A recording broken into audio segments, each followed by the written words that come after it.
party's own conference taking place, and yourself having headed, of course, the Reform Party of Canada, and then the Alliance, which effectively took over the Progressive Conservatives in Canada after their far more serious electoral debacle in 1993. But just a very broad, generic question for you, before turning over to the audience for questions, a few thoughts, is how do centre-right parties modernise successfully? What constitute the ingredients for an outcome that's benign for those parties, however they're defined? Yeah. Well, I think first, Dean, first, thanks for having me. Really appreciate the opportunity. Policy Exchange does terrific work, and I'm really pleased to be associated with the work it's doing on this and some other projects, both in the past and presently. So, look, the first thing I would say is first argument I would make. Let's just step back a little bit. I would say that if you look at most of our major Western democracies, Canada probably being an exception, in spite of the fact that conservative parties or center-right parties are not necessarily, let's put it this way, diplomatically, the party of choice of kind of mainstream media. In most of our democracies, it's generally the center-right parties that are in office. So I think there's really good reason for that. I think that very fundamentally, conservatism properly understood stands for things that stand the test of time. And so I think it is always important as center-right parties that we have a firm view of who we are and why we exist.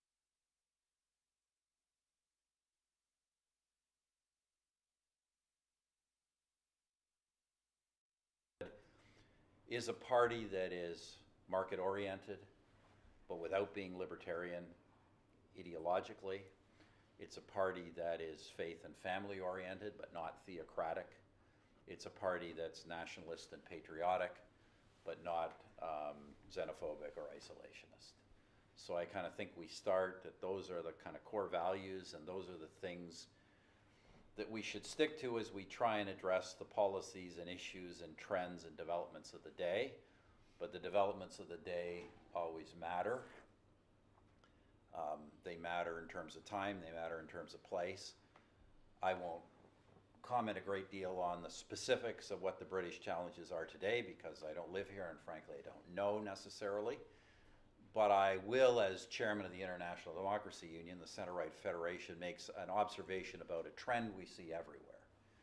And the trend we see everywhere in Western democracies is that conservatism is becoming more populist in orientation because conservative electorates are generally less affluent than they once were. And I think this is a trend that conservative parties must adapt to. It was easy for me in Canada. This trend was already happening when I was in office. It's accelerated since. It was easy for me to adapt to because I came out of the Reform Party of Canada, which in turn had come out of the Social Credit Party, which was we had a long-standing institutional tradition in Canada of populist conservatism. So that was something that we could adapt to, and of course our present leader, Pierre Poilievre, is very much in that tradition.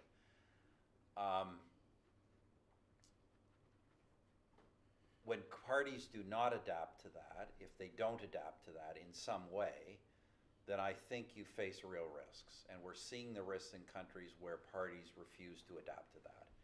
The best example of that is France, where traditional conservatism is basically almost entirely frittered away on the one hand to kind of a Macron liberalism on the one side, on the other side of kind of far-right Le Pen.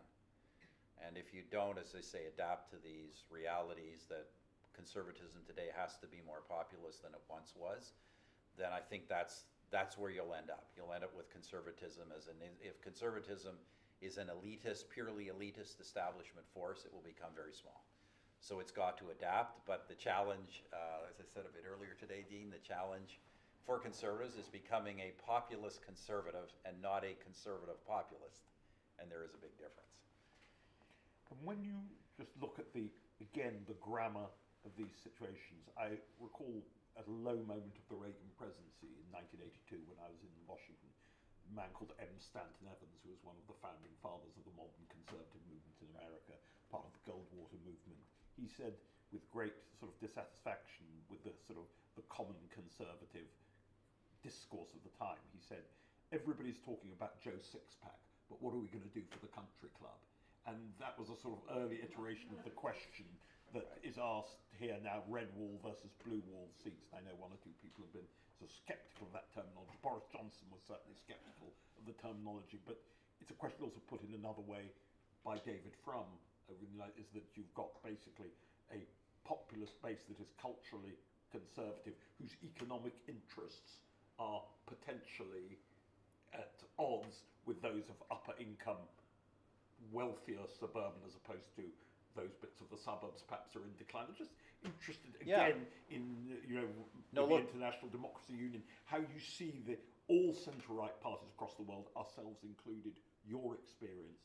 How do you reconcile that? So look, it's a great question, and it does come to the heart of the dilemma that I talked about.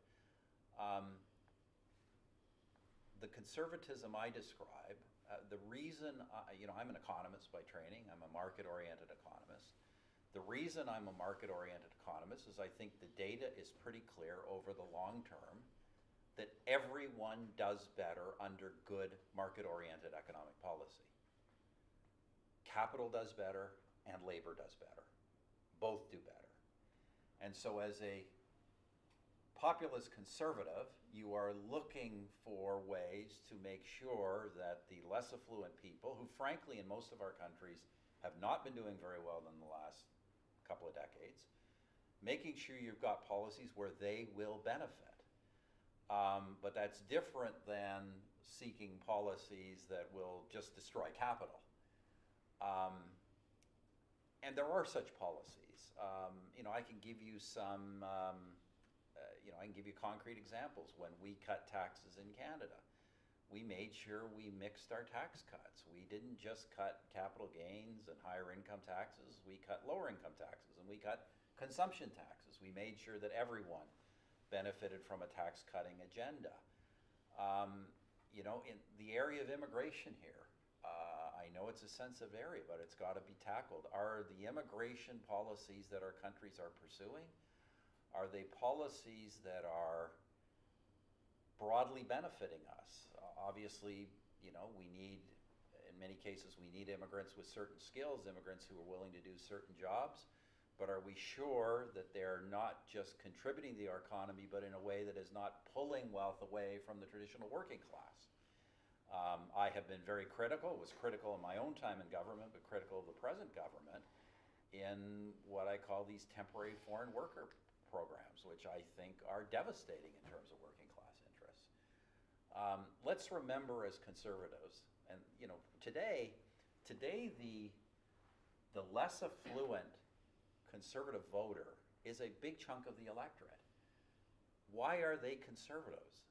They are conservatives because these are people who want to do better under the system. They don't want to rip down the system. They don't think that government taking over their industry would be good for them. They want it to work better, and that's what we've got to appeal to. And on immigration, just because you had to deal with some of this as Prime Minister, and I noticed one or two people in the audience involved with our Judicial Power Project and the Canadian inspiration from some key Canadian academics now, some of whom sit on the bench, been very important to all of that.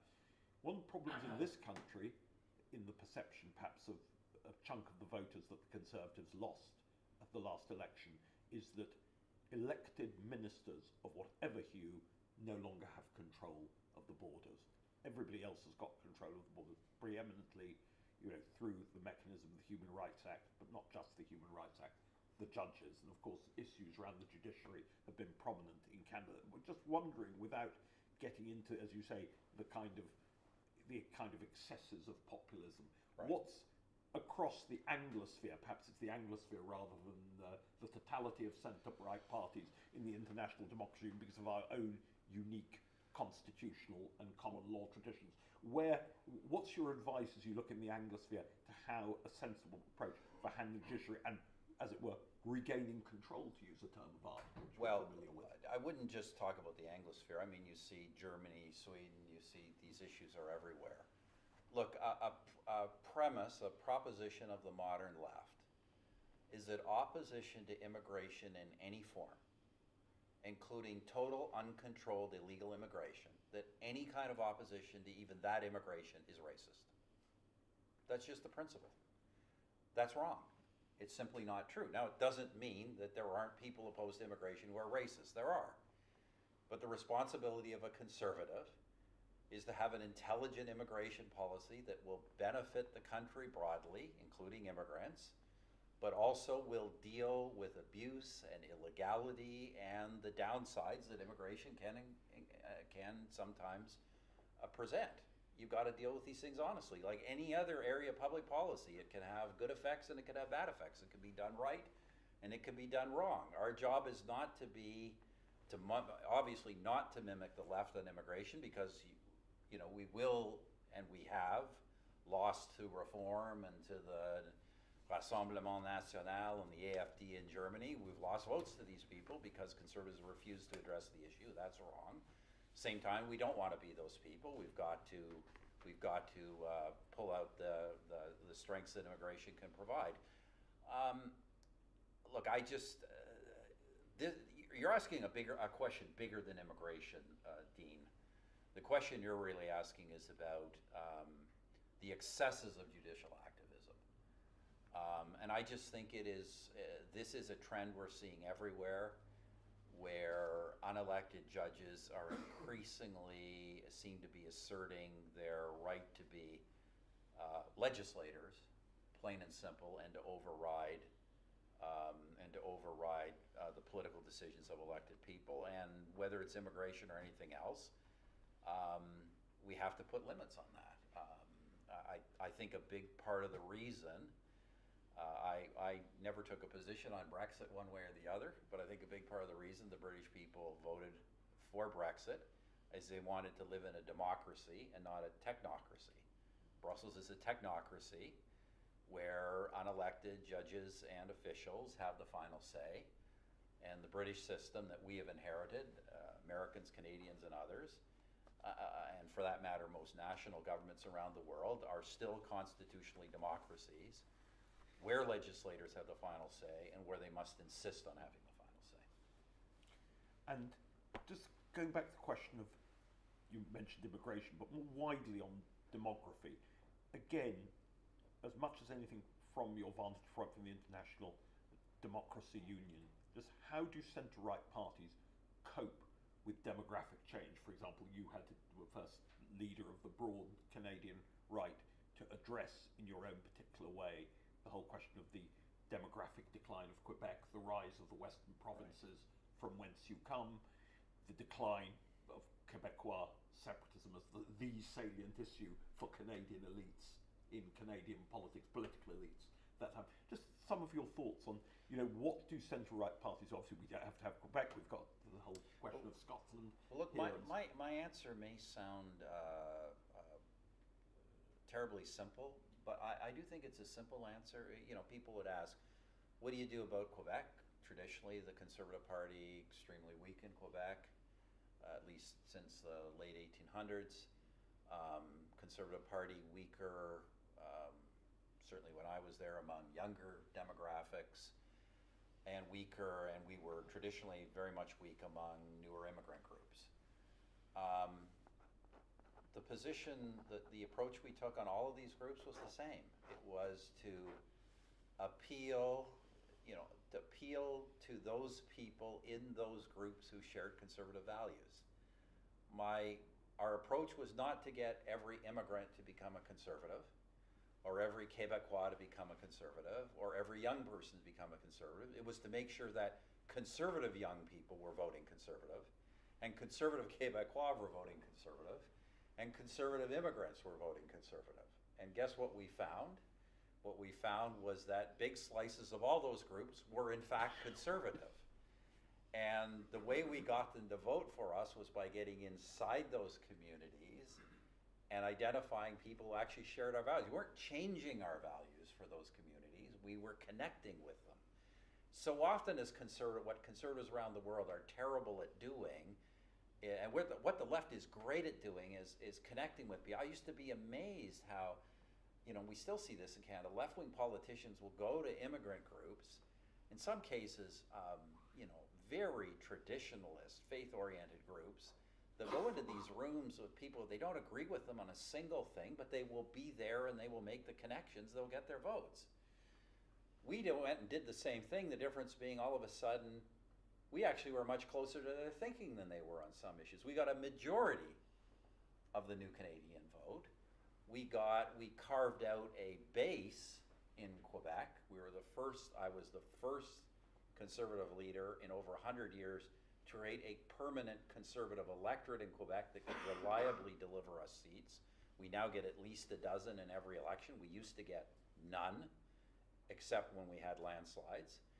And of course, we not only got our share of the youth vote, but Pierre Poilievre and the people who run the Conservative Party today came out of that, that very group of youth that we cultivated 10, 20 years ago. And go in some more detail. Jason Kenney, later Premier of your home province, was of course your point man on that outreach. And his picture's up there. I think along with yourself, he's the only Canadian political figure there up on the Great Wall there.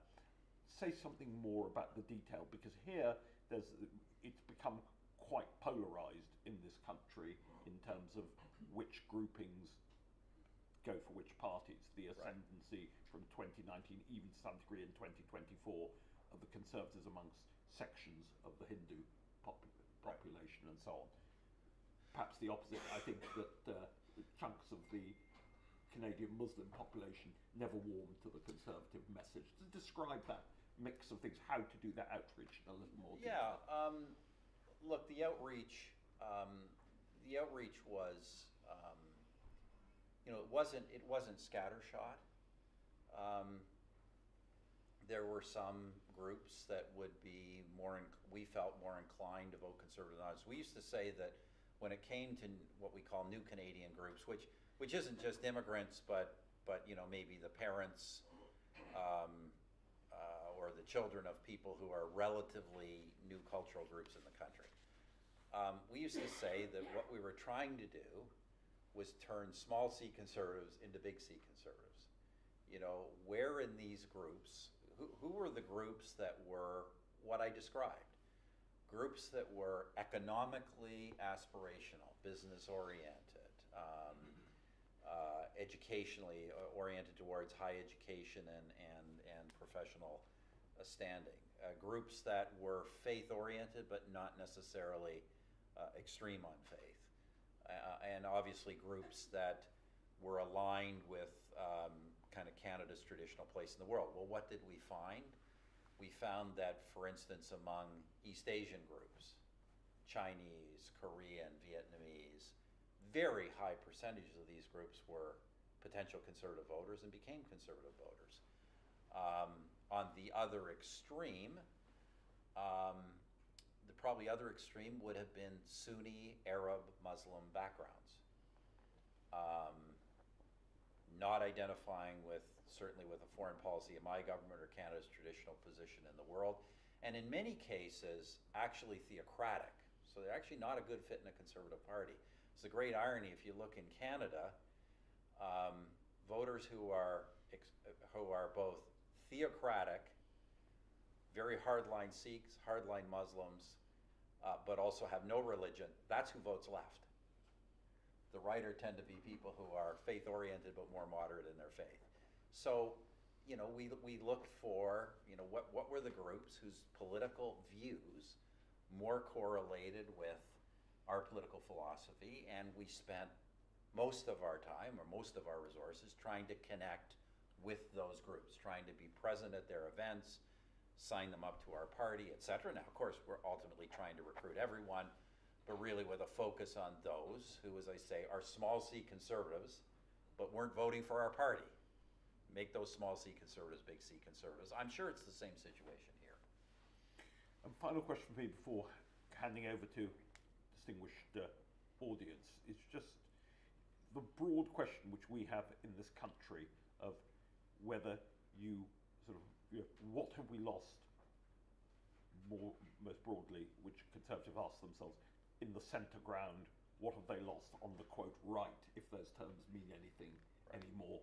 And how, obviously David Cameron, who was UK Prime Minister, leader of the opposition during your time, and then leader of the opposition, then Prime Minister during your premiership, had a very particular view, and successfully, after a number of debacles, nursed the Conservative Party back to a measure of electoral health, and then won, of course, the 2015 election for small absolute majority after the coalition, and then next year, of course, departed office. But I just, after the referendum, just be interested in your reflections on this whole thing of the centre ground, how you reconcile regaining centre ground voters who've been alienated perhaps by aspects of what they consider to be populist rhetoric, and those on the right who've, if right is the correct word.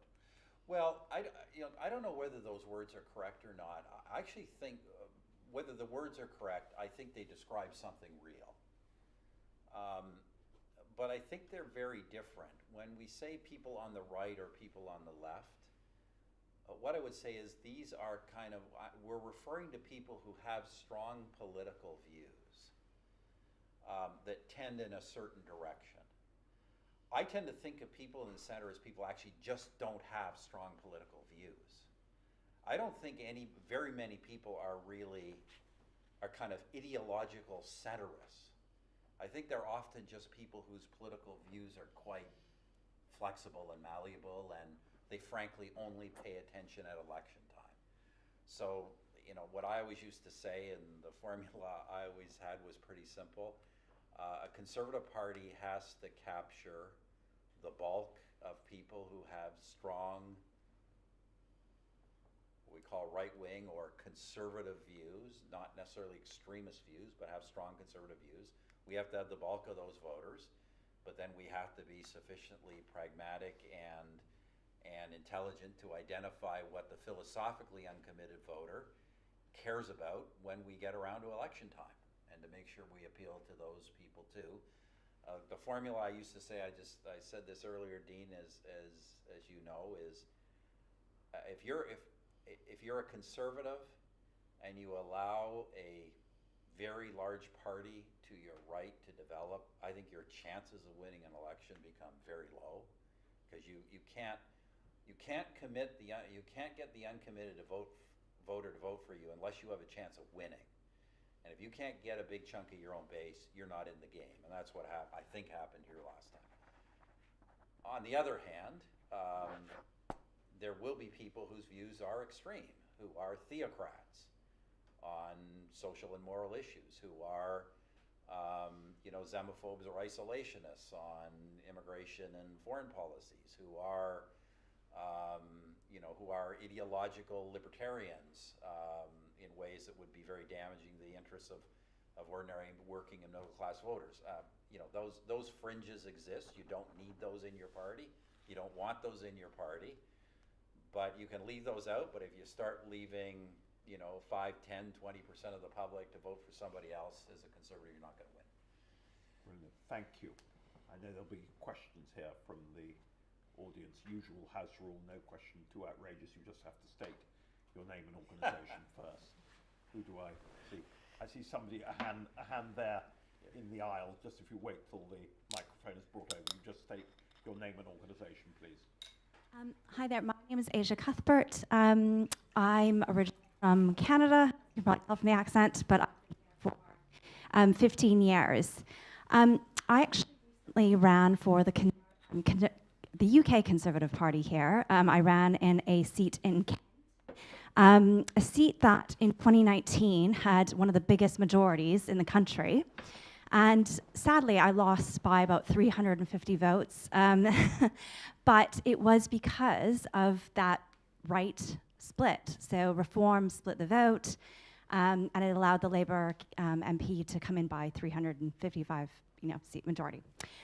So I suppose my question to you is, for the next Conservative Party leader, the leader of the opposition, you know, what advice would you give him or her in terms of dealing with that reform vote? Because as you mentioned at the beginning, those conservative principles, some of those reform candidates and maybe even the leadership of reform don't necessarily agree with some of those like traditional conservative principles. And I grew up actually with a reform, Canadian reform MP, James Moore. And I can't imagine James actually ever joining the UK Reform Party. So yeah, just I wanted to know what kind of advice you would give the next Conservative Party leader here on dealing with reform when they don't necessarily share those conservative principles with us. Look, that's a really good question, a really critical question. And my advice would really be this, and really an advice to a future Conservative leader. When you face a party to the right of you, you have to be very careful how you deal with it. Often what happens, and I'm not necessarily commenting on the last British election because I didn't follow it in detail, but often what happens is, egged on by the left-wing media, the tone of the traditional Conservative Party to a right-wing insurgent will become denunciatory, extremely denunciatory, and in the process actually alienate core Conservative voters. You know, we should be very cautious as Conservatives if the left-wing media is cheering what we are saying. There's probably something not going quite right. But you see this happen all the time. The Reform Party of Canada, you know, I was there from the inception.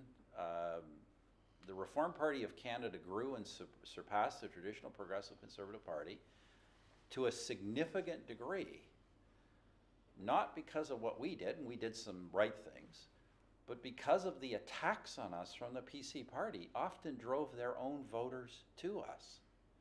So be very, very careful. We were saying the traditional PC party, the Conservative Party, had lost its way. Their denunciations of us confirmed that they had lost their way. So you have to be very cautious in how you do this. What I would say today, I think the job of the Conservative Party, of the British Conservative Party today, is comparatively easy to the PC party then, or even the Reform Party then. The British Conservative Party still has a dominant political position. I know that its vote share wasn't that much larger, but its seat share is so extraordinarily larger, and its potential is so much larger. All the Conservative Party here has to do is assure those Reform voters that on some of the issues that matter to them, the Conservative Party shares those concerns and has some options to deal with it. They don't have to be Nigel Farage's options.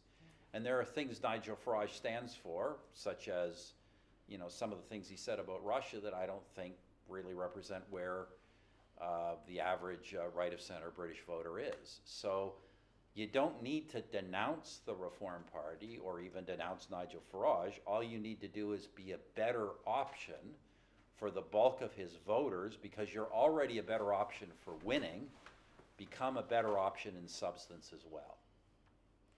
Thank you. Others, please. Yes, gentleman there on the far left by the wall. If just get the microphone. Your name and organisation, please.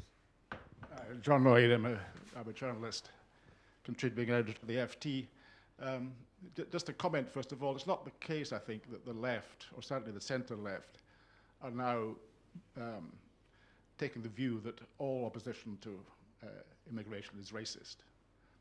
The obvious example of that are the Danish Social Democrats, who are in some ways the model for people who want a stiff immigration policy. The far left, you're right, but the centre left, including now the Labour Party, are seeking ways of stopping immigration without, I think, too much internal opposition. The question really I wanted to ask you was, when you're talking about populism now and the centre-right parties, it is the case now that there's a certain merger going on between the centre-right parties and the so-called far-right parties. It's happened in Italy, it's happened in Sweden.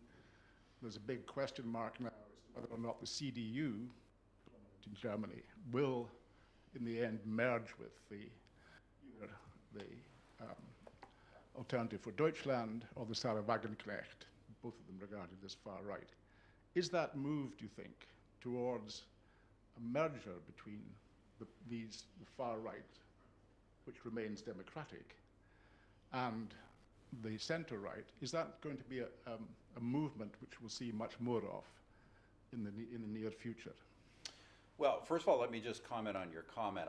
I think that more center-left politicians trying to address the kind of excesses of immigration abuse is a fairly recent phenomenon. I think it's a good development. In my country, given what's happened with the Liberal Party under Justin Trudeau, frankly, the center-left and far-left has become pretty blurred on issues like this. So maybe not as much in some other countries. But to return to your question, I don't think there's I don't see a merger. I don't think a merger accurately describes what's happened. I think that in some countries, you have seen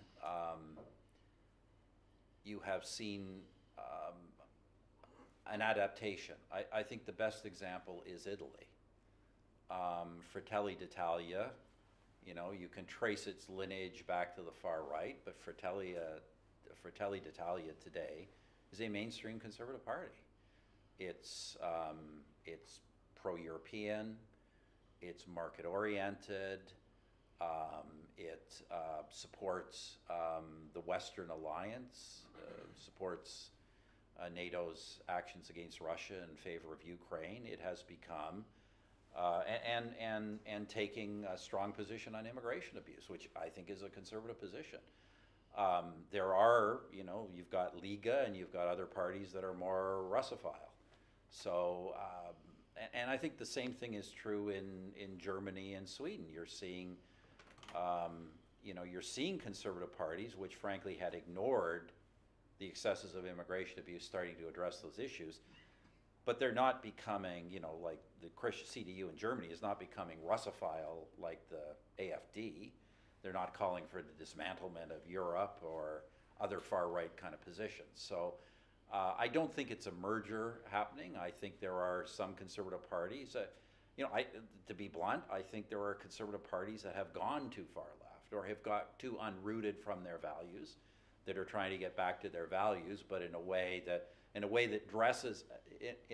addresses the legitimate concerns the far right is appealed to, but without becoming far right, and that's the trick. John, did you have a follow-up there? You said that the conservative parties are going too far left. You meant too far right. No, I'm saying that some of these parties, particularly on the issue of immigration.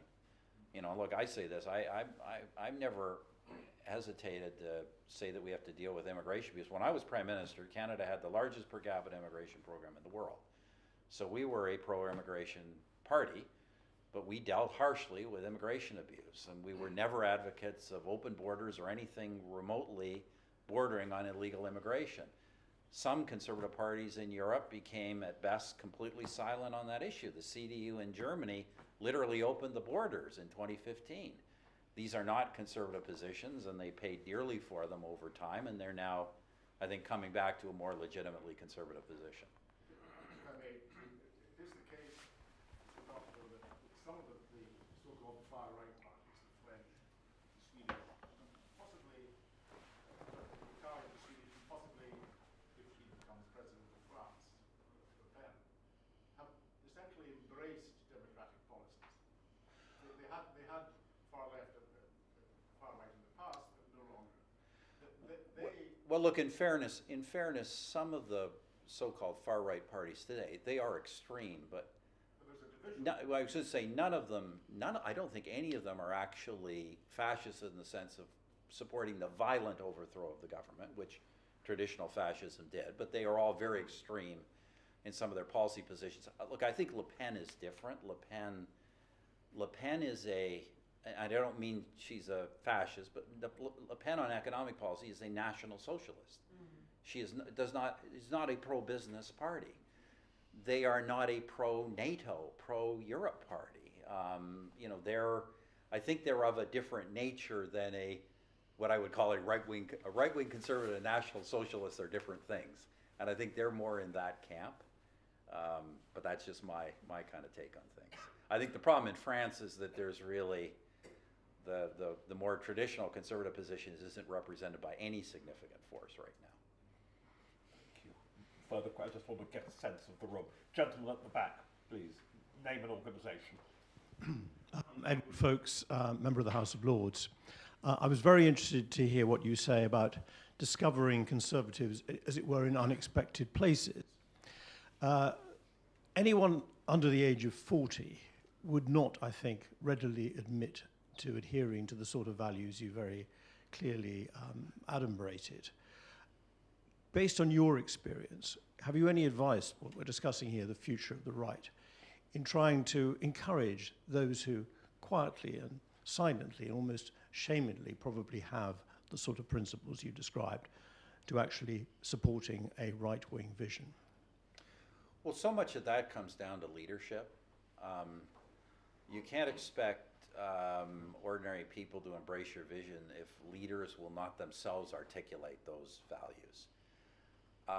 I often hear today a version of what you're saying is that, look, conservatism is hopeless because all these young people are going through these left-wing institutions. They have left-wing views on economics, on culture, even on foreign affairs, on Britain or Canada or whoever's place in the world. Now that I've got all this gray hair, I have a different perspective, which I tell people, like, that's what it looked like in the 1970s. That's what it looked like in the 1970s, and I was part of the generation that we were all supposedly left-wing. Well, guess what?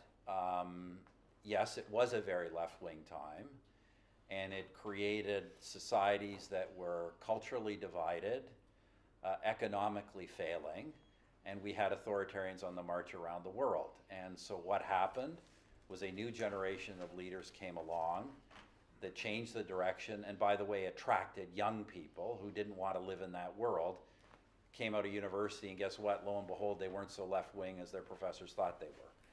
And I think we're at the same kind of inflection point now. There has been a left-wing drift in big chunks of our culture, in our economics, and in certainly our view of the traditions of freedom and democracy and its place in the world. And I would argue that to the extent those views are in their ascendancy, we're suffering as a consequence. And young people who ultimately want to have successful lives will change their views and move in a different direction. That's what we saw before, and I think we'll see it again for the same reason. But we do have to have leaders to lead it. Leaders emerged in the late 70s and 80s to lead that change. In my country, we have such a leader, and I think we need to see that new generation of leaders emerge across our societies. Gentleman in the middle there, been waiting patiently. Yeah, thank you. Name and organisation, please. Adam Chalice, I work for JLL, a global property advisor. Stephen, thank you. I was really interested in some of your opening remarks, which sort of felt to me like a statement of conservatism, or conservative and exception, and the characterization of the country club versus Joe Sixpack, I think, sort of bears that out. I wonder if we can pivot the story a little bit back to economic inequality, which really feels to me like the nub of the issue, and to a large extent picks up some of the immigration discussion that we've had. As we think about a globalization pause, perhaps some retrenchment, do you see a path through to reconcile Joe Sixpack and the country club through what was in this country referred to as the leveling up agenda? We're trying to improve economic inequality across the country, really helping Joe Sixpack, or the British equivalent therein, to be able to participate in economic growth in a way that they really haven't felt and really haven't been able to in the recent past? Yes, the answer is yes. Look, I point to my own time in office where, contrary to mythology, if I actually looked at the statistics, Canada was exceptional in that we had income growth across the quartiles, across the quintiles, whatever they deciles, whatever they were. We had income growth across the spectrum, which has not been the case in a lot of Western countries, and some of these are for identifiable reasons. Let me give you two, one of which I've already referred to. One is on the immigration side. We began to dismantle the whole phenomenon of bringing in temporary low-skilled workers. The purpose of a temporary low-skilled worker policy, it's not an immigration policy, the purpose of it is to keep working class wages down. Yeah, I know there are business people who will support it, small business people will support it, but that's an example of a policy that injures the working class at the expense of more affluent people. And there is no need for, there's no need for us to do that. If there's upward pressure on wages of working class jobs because there's a shortage, unless it's an absolute shortage, that's a good thing. You know, I often I'll hear bank presidents and others in Canada, they'll be complaining, rightly so, about Canada's low productivity stats. And they'll be saying we need to do something about productivity. Well, why do we need to do something about productivity? Because productivity ultimately is what underpins wage growth. Well, I say don't focus on productivity, focus on wage growth. What are the things we need to do that will push up working class wages? It's a good thing.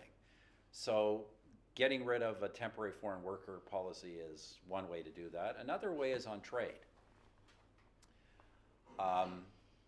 One of the things I'm proud of about my government, we concluded almost all of Canada's modern trade agreements, and we did so at a time when publics were turning against free trade in many other countries. Now, there were particular reasons in Canada why that was popular, but one of them was that when we were negotiating these trade agreements, we didn't just do it on a kind of a broadly philosophical plane. The more the market was open, the better. We actually made sure that we understood what the impacts of the trade agreement would be on individual Canadian industries. Would they be harmful? Would they create opportunity, or would they be neutral? And if they were harmful, we tried to do things that would mitigate or minimize that risk, and we looked for places there'd be opportunity. Whereas, you know, to use the other extreme example, in 1999, 2000, whatever year it was, the US government led the world, Canadian government at the time as well, to throw open our markets to China without getting any reciprocal access as a consequence. And I know some people deny this is true, but it's true. The consequence was that millions of working class jobs went to China without working class people in our countries getting any opportunity to sell them any goods whatsoever. And that was a policy mistake. Just because it was, quote, free trade didn't mean it was good, sensible, balanced economic policy. So my point is that while markets work, and while market-oriented policy is generally a good thing, the specifics matter. It's not good enough, like being a libertarian is not good enough. It's not good enough just to say the more market, the better. You've got to understand what the specific impacts are of the policies you're putting into place. And if you do that on labor policy and trade policy and other things, you can make sure that your society is getting balanced growth out of it instead of some of the other outcomes we've had in recent decades. We're running out of time. I just want to get a sense in the room of who wants to ask a question. I may ask everybody to ask a trio of questions. Can I just maybe say, Dean, to kind of, if I'm trying to summarize all of this, it's to say that a good conservative center-right policy and party, it's pragmatic, but not in the sense of being unrooted. It's rooted, but it is pragmatic in the way that it applies those principles. Anyway, go ahead. Brilliant. Gentleman at the back, you've got the microphone. You can say who you are. It's entirely policy exchange. I wanted to ask a question about social trends. I think there's a sort of pessimistic view on the right that social trends always run counter to the interest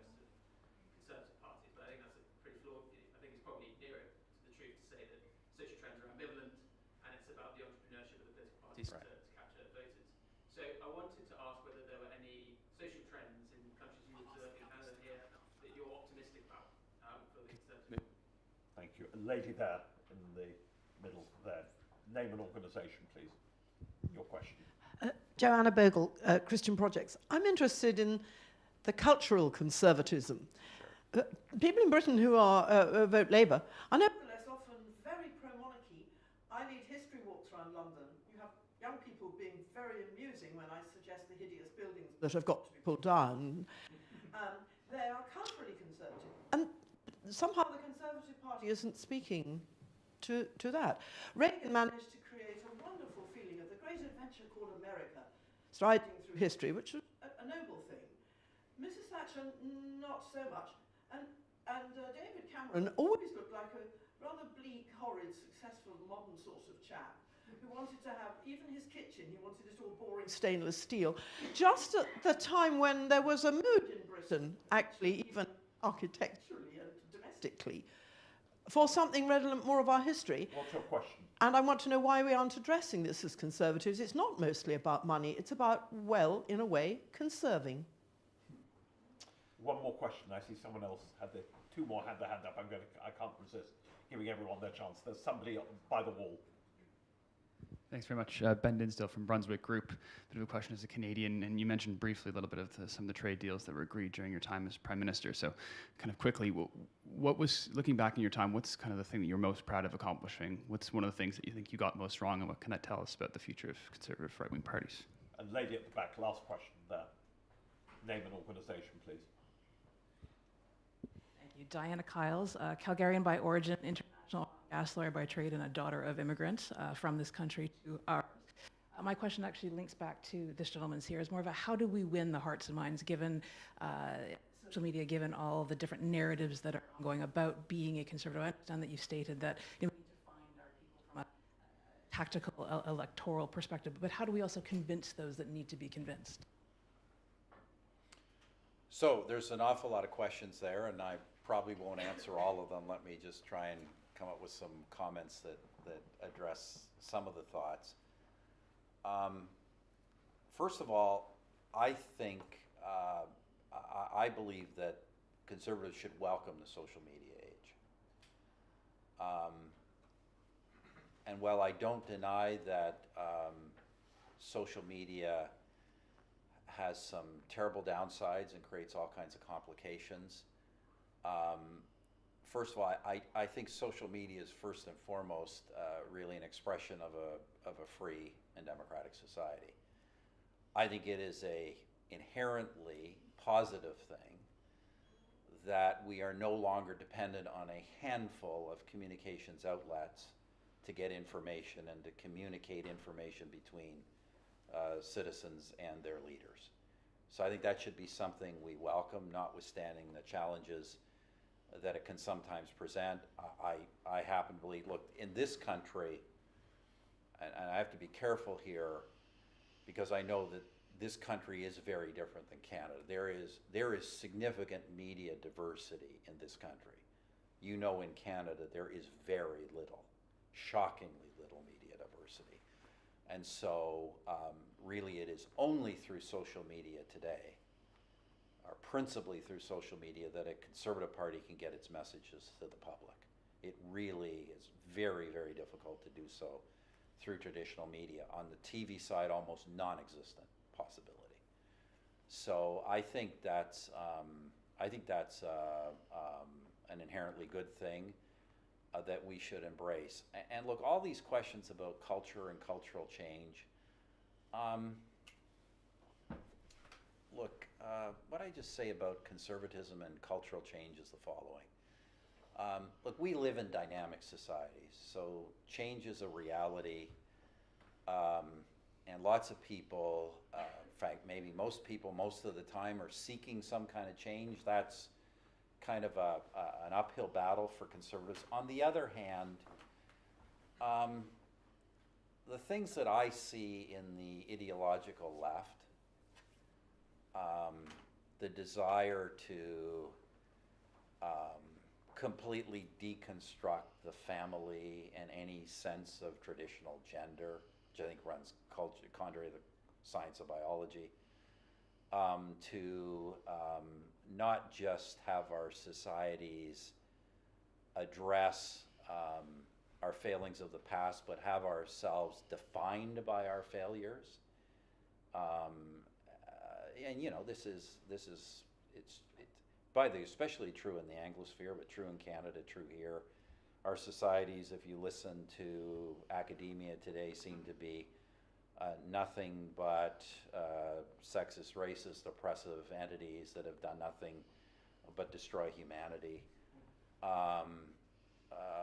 And business is just all about raping the planet, and you know, it's not that there aren't elements of truth in all these things that we as conservatives need to address and need to encourage progress, but I don't think people want to live in a society that views itself like that. I don't think people want to live in a society that has so deconstructed its economy that everyone's poor. I mean, Mao's China achieved equality. Everybody had nothing, right?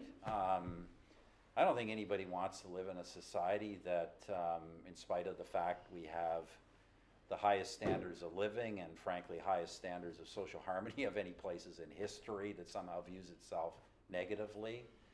I just think there's lots of room for us as conservatives to be advocates of positive change based on our fundamental cultural, social, and historical values, but in ways that are always looking to take that to a next level. I think that's a healthier way.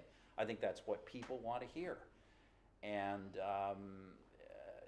you know, we are so often, I see, because these left-wing trends are so dominant in media and so dominant in culture, conservatives, a lot of conservatives seem to have to play to it. But you don't need to play to it. Play to the things that will make our society healthy and progressive over time, and that's all about.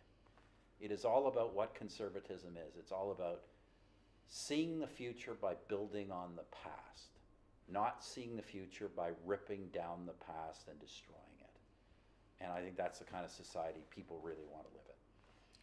Thank you. Sorry, we've got to have a pretty close to 9:30 stop here, but this has been another outstanding presentation in our Future of the Right series here at Policy Exchange, run by Paul Goodman, now Lord Goodman of Wickham, formerly at Conservative Home. Conservative Home's lost, Policy Exchange's gain, and also by Charles Moore, Lord Moore of Etchingham, Margaret Thatcher's authorised biographer, doing our Thatcher centenary work, and also the 50th anniversary of her becoming leader of the Conservative Party next year. But my pleasure, privilege now is to just be able to say thank you to Stephen Harper for another masterclass. Please come back soon. We've benefited much from today and been supremely educative, and I know everyone will join me in expressing our appreciation. Thank you. Thank you.